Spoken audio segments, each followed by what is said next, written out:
Good afternoon, and thank you for joining us. We're pleased to introduce our next speaker, Aaron Newman with CloudCheckr. Please give him a warm welcome. Thanks. Can you guys hear me okay? My voice is shot already from reInvent. Every year, this seems to be the recurring theme. So I'll do my best, but I'm going to be struggling too. So I'm Aaron Newman. I'm the CEO and the founder of CloudCheckr. And we're going to talk today about compliance in the cloud, total compliance. As the cloud has become mainstream and more production apps are moving to that, and on-premise compliance is a pretty well-defined science. People know how to achieve compliance.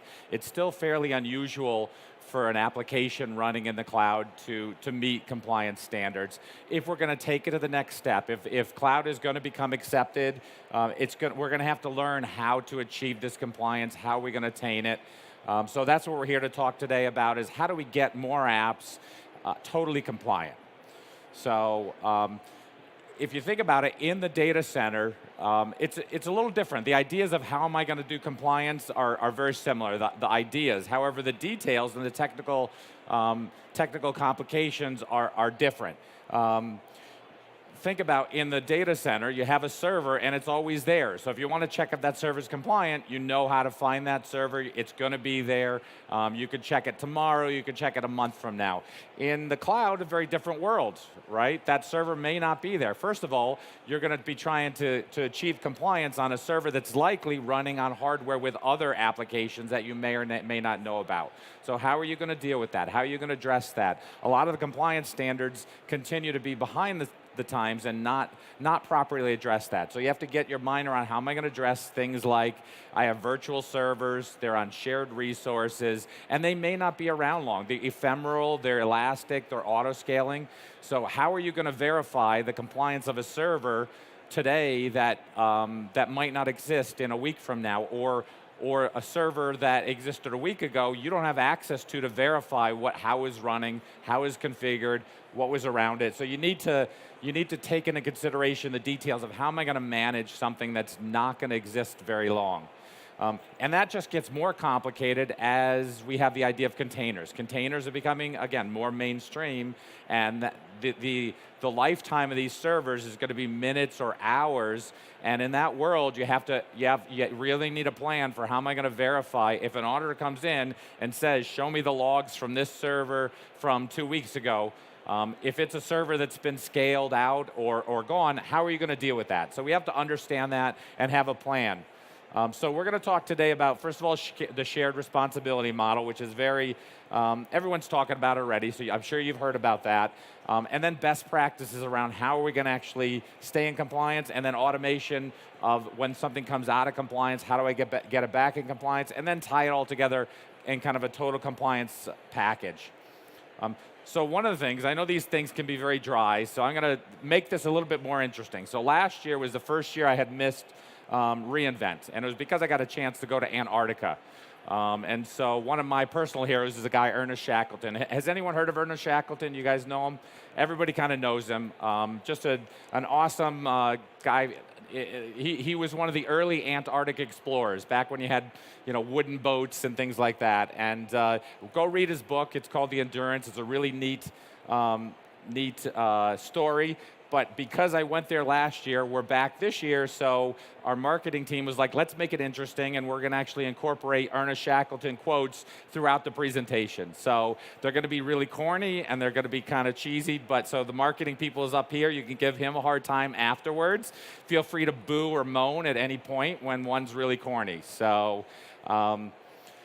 And actually, it was interesting because when we were in Antarctica last year, we actually did the first S3 upload from Antarctica over the satellite network. So that was a neat thing. So we can now officially say AWS has been used from every continent. And we took the CloudCheckr flag and the AWS flag to the summit of the tallest mountain down there. So it was a really neat adventure.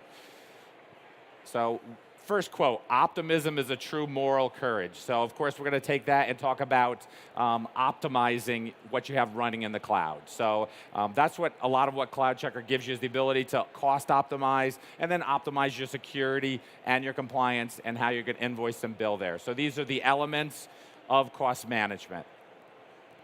Another one, I have often marveled at the thin line which separates success from failures. Very easy to go one way or the other when you're doing an audit, failing it versus being successful at it. So you need to understand this shared responsibility model, right? We all know what it is. We hear it time and time again, but Amazon has handled the responsibility of the cloud infrastructure. So they have PCI, they have all the different compliance standards around the hardware, around the infrastructure piece itself, and they give you every option and how you use the encryption, how you use access controls. That's the part that's still our responsibility. You need to understand how you're using it. Are you using it appropriately? Have you turned everything on?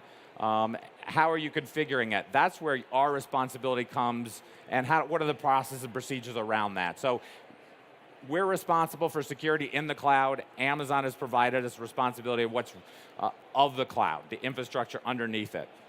You still need to understand, because there's pieces and parts of what's in Amazon that meets different requirements. So you may say, I'm going to use Microsoft SQL Server. Well, you have to verify the SQL Server that's running an RDS meets the right compliance requirements or whatever your standard is. So there's still some work to do there in the but that's their responsibility. How you use it then becomes your responsibility.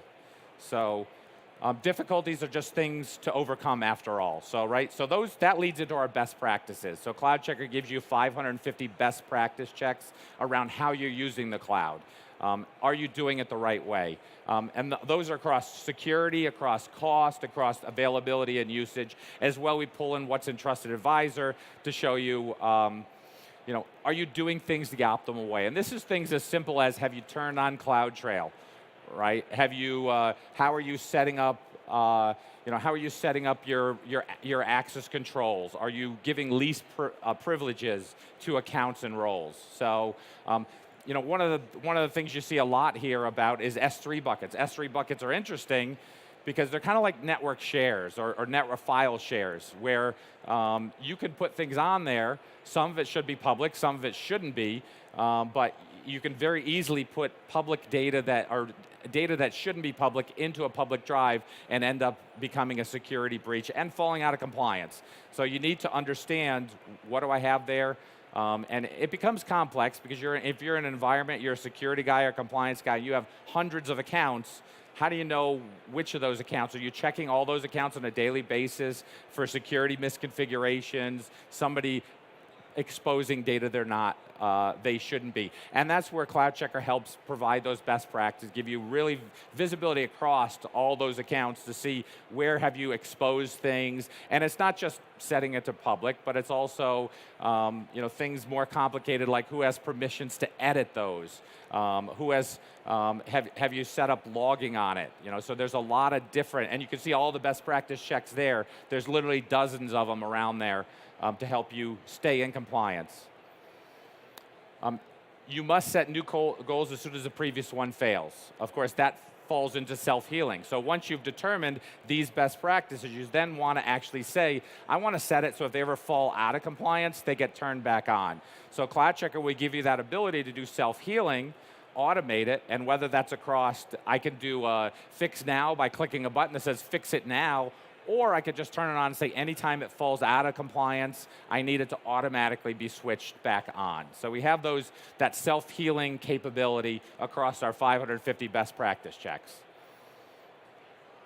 Superhuman effort isn't worth a darn unless it achieves results. So we need to make sure that we're taking all these best practice checks, we're putting self-healing on it, but then we need to be able to score it and know, has it been in compliance the whole time? So another thing is, compliance is kind of a snapshot when you get an audit, right? But compliance really needs to be an ongoing effort 24/7. So we give you that scoring in those graphs, but you can also see across a period of time, when was I in compliance, when wasn't I in compliance? We have those detailed logs for an auditor to be able to look at and say what happened, not just today when I'm looking at it, but what happened last week, the week before, so I know, have I been in compliance the whole time? And again, that's particularly interesting because your resources that are running are not going to be the same resources tomorrow that they are today, right? Things get scaled up, down.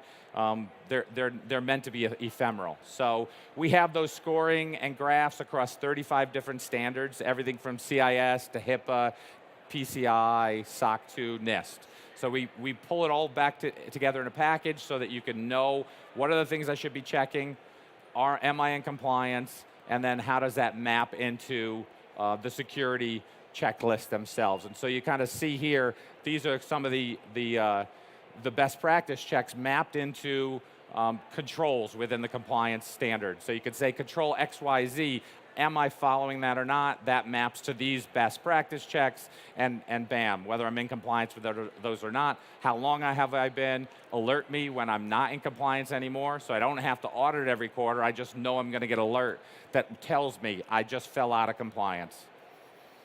And we do it across 35 different standards. So here's the list of the compliance standards.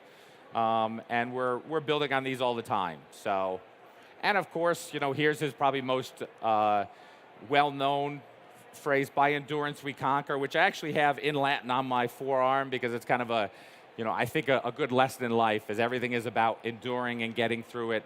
But this is the same way with compliance, right? You have to stay diligent. You have to be doing it all the time. It's not just a once a quarter thing.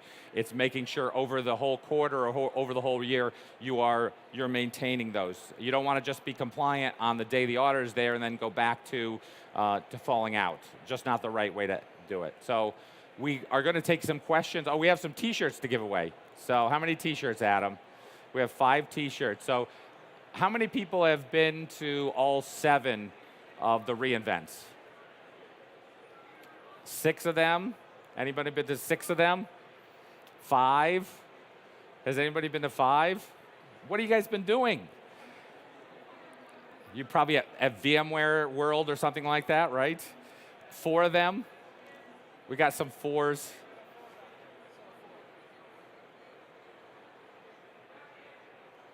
And I know when we go to 3, there's going to be lots of hands. How about 3? Anybody been to 3 of them? 1, 2, 3. So I think that's your 5. So make sure you get, Adam doesn't see. So just throw them raise your hands if you're those people. Okay. Well, thank you, guys. This is a hard environment to take questions, so I'm not going to do it up here. But if you want to ask questions, come down here. We're at booth 1440. Is that right, Adam? 1440. So come over to the booth, check it out. Come see the total compliance package, and we can help you get in compliance with some of these standards. So thanks a lot.